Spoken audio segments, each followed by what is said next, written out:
Hello दोस्तों। तो आज हम when life gives you tangerine के एपिसोड 4 को एक्सप्लेन करने वाले हैं। अगर आपने पिछले एपिसोड नहीं देखे तो लिंक आपको डिस्क्रिप्शन में मिल जाएगा।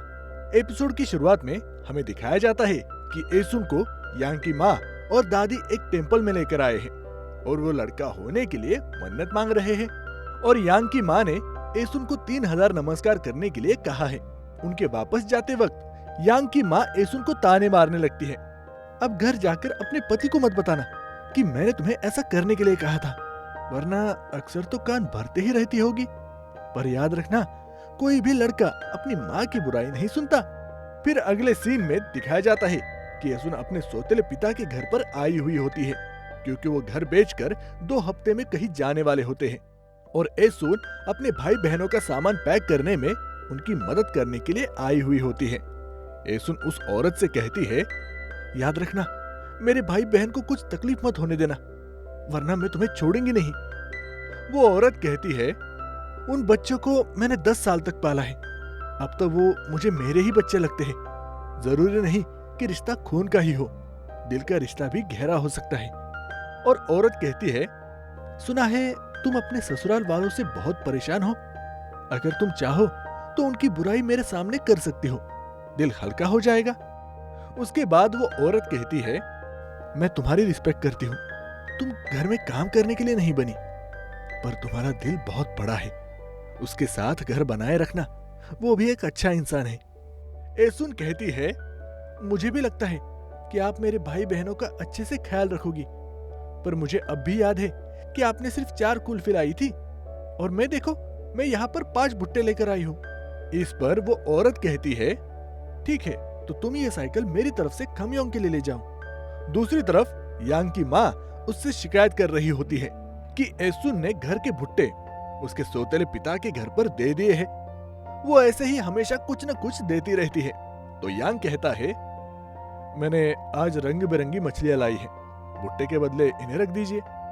तभी एसुन वहां पर एक साइकिल लेकर आती है और साथ में ढेर सारे कपड़े भी लाती है जो उस औरत ने उसे दिए थे। वो घर में साइकिल के बारे में बताती है, पर यांग की दादी माँ कहती है, ये साइकिल नहीं चलाएगी, लड़कियों ने साइकिल नहीं चलानी चाहिए। उस पर यांग कुछ बोलने ही वाला होता है, पर एसुन उसे चुपके से उसका हाथ पकड़कर उसे रोक देती है।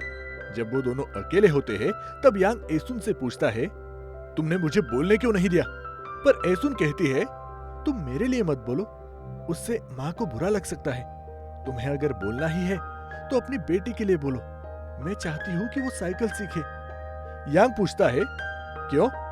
एसुन कहती है, अगर वो साइकिल नहीं सीखेगी तो उसकी जिंदगी सिर्फ किचन में ही बीतेगी।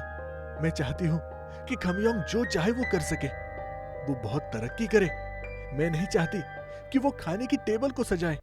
मैं चाहती हूँ कि उसमें इतनी हिम्मत हो कि वो खाने की टेबल ही पलट दे। तब यांग जवाब देता है, तो तुम भी पलट दो, अगर तुम पलटोगी तो मैं खुद सब कुछ साफ कर दूंगा। फिर हमें दिखाया जाता है कि अगली सुबह यांग की दादी एसुन पर राजमा के लाल दाने फेंक रही होती है ताकि उसे लड़का हो। फिर अगले सीन में दिखाया जाता है कि सब खाने के लिए बैठे हुए हैं और यांग ने उसकी बेटी के लिए साइकिल लाई है, जिसकी वजह से एसुन बहुत खुश होती है। और वो सब साथ में तो बैठे थे, पर तब रिवाज होता है कि पति अपनी पत्नी के साथ खाना खाने के लिए नहीं बैठ सकता। पर फिर भी यांग पलटकर एसुन के टेबल पर खाने के लिए बैठ जाता है और एसुन को अपने डिश में से खाना परोसने लगता है। ये देखकर सब हैरान हो जाते हैं। वो सबसे कहता है, आज से मैं इसी टेबल पर खाना खाऊंगा। तो उसकी माँ पूछती है, क्यों? तो वो कहता है, अब मुझे अपनी माँ के साथ खाना खाना है। इस पर उसकी माँ समझ जाती है और कहती है, तुझसे अच्छा मुझे कुत्ता पाल लेना चाहिए था। फिर हमें अतीत का सीन दिखाया जाता है जिसमें एसुन घर की सफाई कर रही होती है और उसकी बेटी खमयोंग उसके कमरे में बॉयफ्रेंड से फोन पर बातें कर रही होती है। फिर हमें कुछ देर पहले की बात दिखाई जाती है जिसमें खमयोंग अपने बॉयफ्रेंड की माँ से मिलने के लिए गई थी। उसकी माँ खमयोंग से पूछती है, मैंने सुना है तुम जॉब पर लगी हो। इस पर खमयोंग कहती है, हाँ, और जल्दी ही मेरा प्रमोशन भी हो जाएगा। तो उसकी माँ कहती है, तो इसका मतलब तुम शादी के बाद जॉब करने वाली हो? खमयोंग हाँ कहती है। तो उसकी माँ उसे कहने लगती है, तुम्हें घर में रहकर अपने पति को सपोर्ट करना चाहिए, ना कि जॉब करना चाहिए। इस पर खमयोंग को अपनी माँ की कही हुई बात याद आती है, जिसमें एसुन ने कहा था, मैं नहीं चाहती कि खमयोंग कभी भी खुद को किसी से कम समझे। इस पर खमयोंग मना कर देती है, पर उसके बॉयफ्रेंड की माँ कहती है, घर खूबसूरत होने के लिए लड़की का घरेलू होना जरूरी है। इस पर खमयोंग कहती है, अब माफ कीजिए, तब तो आप भी घरेलू नहीं हैं। और इसी वजह से उसका उसके बॉयफ्रेंड के साथ झगड़ा चल रहा होता है। इसके बाद हम देखते हैं कि खमयोंग अपने रूम से बाहर आती है और एसुन उसके जूते की अलमारी साफ कर रही होती है। वो खमयोंग से कहती है, तुमने इतने सारे जूते क्यों लिए हैं? ये बहुत ही सस्ते जूते हैं, पता नहीं तुम उसे क्यों खरीदती हो। ये सुनकर खमयोंग कहती है, गरीबी इंसान को लालची बना देती है। मुझे बचपन से कुछ नहीं मिला, इसलिए अब मैं जॉब करती हूँ। मेरे पास पैसे हैं तो इन्हें खरीद लेती हूँ। मुझे याद है कि आपने बचपन में मुझे ट्रिप पर जाने के लिए नई ड्रेस तक नहीं दी थी। मुझे अपनी इच्छाएं मारनी पड़ी थी। इस पर एसुन कहती है, ऐसा नहीं है कि मैंने अपनी इच्छाएं पूरी करके तुम्हारी इच्छाओं को मारा है। और तुम्हें क्या हुआ है? क्या ऑफिस में कुछ हुआ है? अगर ऐसा है तो तुम कुछ दिनों की छुट्टी क्यों नहीं लेती? खमयोंग कहती है, इतनी आसानी से छुट्टी नहीं मिलती। अगर आपने कभी ऑफिस में काम किया होता तो आपको पता होता। एसुन कहती है, जब इतनी तकलीफ हो रही है तो जॉब छोड़कर शादी कर लो। इस पर खमयोंग चिढ़ जाती है और कहती है, आप चाहती है कि मैं आपकी तरह जिंदगी भर गरीब घर में शादी करके पाई पाई के लिए तरसूं? मैं आपकी तरह नहीं जीना चाहती। ये सुनकर एसुन को बहुत बुरा लगता है और वो कहती है, सही कह रही हो, मेरी तरह मत जीना, पर मेरी जिंदगी में भी कई बार बाहर आई। मत जियो मेरी तरह जिंदगी, पर मेरी जिंदगी बुरी थी ऐसा तो मत कहो। और ये सुनकर खमयोंग को बुरा लगने लगता है।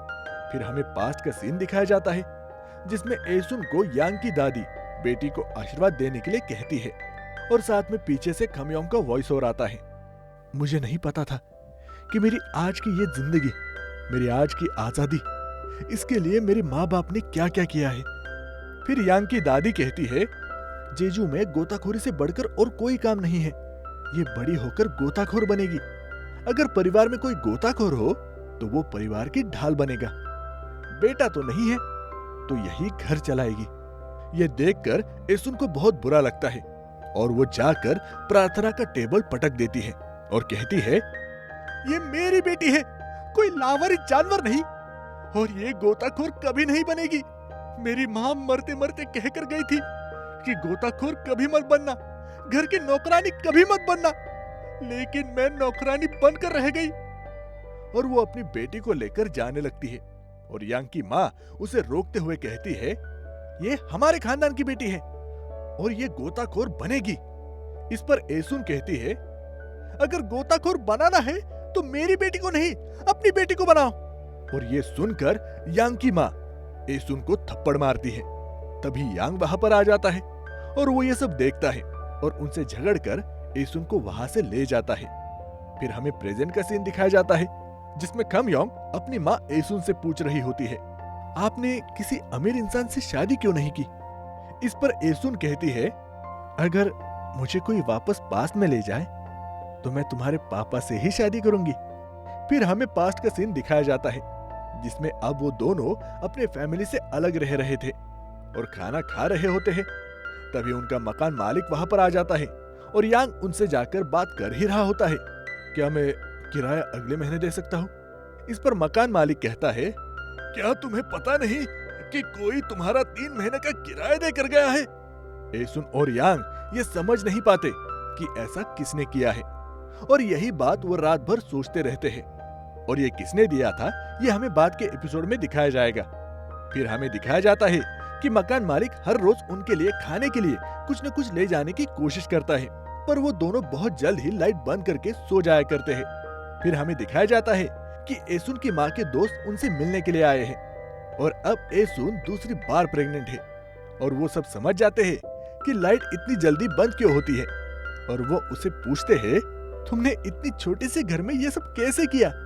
एसुन कहती है, अगर कोई दिल से चाहने वाला हो ना तो छोटे से कमरे में भी 6 बच्चे पैदा कर सकता है। तभी उसमें से एक औरत एसुन से कहती है, यांग का काम कैसे चल रहा है? क्या तुम्हें पता है कि यांग काम क्या करता है?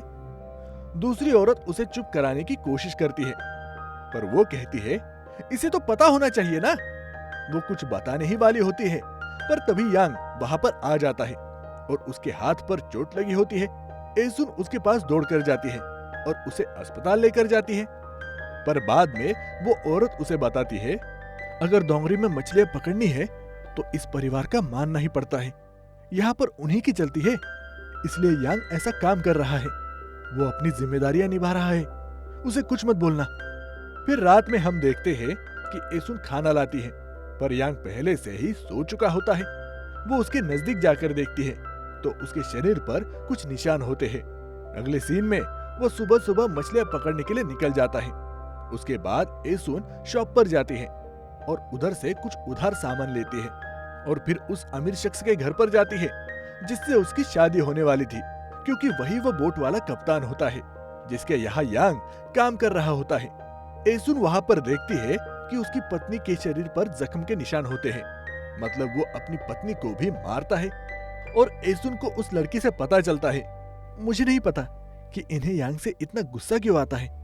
मैंने उनसे कहा है कि उसे मारा मत कीजिए, पर वो अब भी उसे मारते हैं। और ये सुनकर एसुन को बुरा लगता है।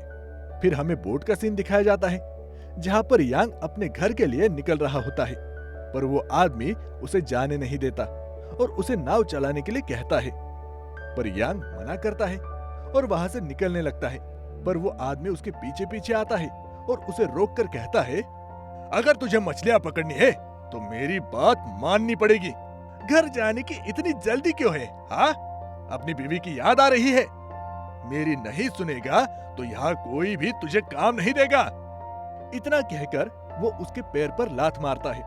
उतने में हमें एसुन की आवाज सुनाई देती है, कुत्ते के बच्चे। वो ऐसा कहते हुए वहां पर दौड़ते हुए आने लगती है और फिर हमें दिखाया जाता है कि कैसे हर बार बचपन से लेकर आज तक अगर कोई यांग को परेशान करता था तो वो ऐसे ही चिल्लाते हुए उसे मारने के लिए दौड़ते हुए आती थी।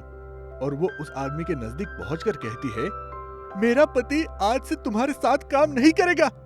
और वो भी उसके पांव पर एक जोरदार लात मारती है और यांग का हाथ पकड़कर वहां से उसे ले जाती है। फिर हमें अतीत में दिखाया जाता है कि वो दोनों अब भी हाथ पकड़कर सीढ़ियां उतर रहे होते हैं। तभी यांग का पैर दर्द करने लगता है। एसुन उससे कहती है, जिंदगी भर काम करोगे तो शरीर कभी ना कभी दर्द करेगा ही ना। इस पर यांग कहता है, फिक्र मत करो, मैं तुमसे ज्यादा जीऊंगा। एसुन कहती है, क्यों, तुम्हें दूसरी शादी करनी है? इस पर यांग कहता है, मैं तो ऐसा सोच भी नहीं सकता। उल्टा तुम जब ऊपर चली जाओगी तो तुम ऊपर बोर ना हो, इसलिए तुम्हारे पीछे पीछे मैं भी तुरंत आ जाऊंगा। और इसी के साथ एपिसोड यहीं पे खत्म हो जाता है। तो दोस्तों, अगर आपको ये वीडियो पसंद आई हो तो इसे लाइक करें, चैनल पर नए हो तो सब्सक्राइब करें। तो मिलते हैं अगले वीडियो में, तब तक के लिए टेक केयर और बाय बाय।